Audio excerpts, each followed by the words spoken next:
Hello' বন্ধু বান্ধৱীসকল, আজি আমাৰ বিদ্যালয়ত ছায়েন্স ডে উদযাপন কৰিছিলোঁ। আহকচোন চাওঁ। আজি দিনটো এটা বিশেষত্ব আছে, দুটাই আছে। এটা আমি জানো কি কিসুমেটৰ বাৰ্থডে আজি, হয়নে? ফাৰ্ষ্টতে চবে হেপী বাৰ্থডে কিসুমেটক কৈ দিয়া।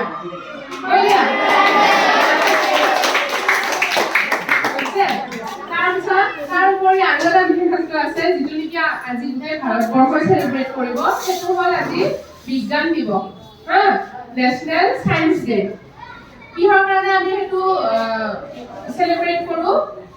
Sir CV. ৰমন, যোন এজন খুব বিখ্যাত চাইণ্টিষ্ট আছিলে, তেওঁ 1928 চনৰ আজিৰ তাৰিখত 28 ফেব্ৰুৱাৰীত ৰামান ইফেক্ট বুলি এটা ফিজিক্সৰ এটা কনচেপ্ট এটা ডিস্কভাৰ কৰিছিল। আছে ন চি.ভি. ৰমনৰ ৰামান ইফেক্ট লাগে। ফিল্টাৰৰ এটা চিষ্টেম আছে, এই ফিল্টাৰ কৰিলে নহয়, সেই ফিল্টাৰৰ চিষ্টেমটো আমি ইয়াতে বুজাই দিব ট্ৰাই কৰিছোঁ। বুজি পাইছানে?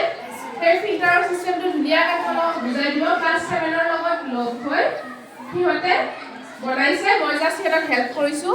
কেনেকৈ কৰিছোঁ?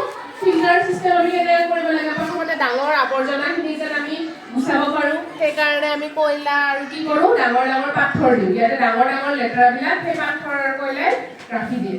তাৰপিছত সৰু বালি, সৰু শিল দিওঁ, তাতে সৰু সৰু আৱৰ্জনা সেইবোৰ ইয়াতে ৰৈ যায়।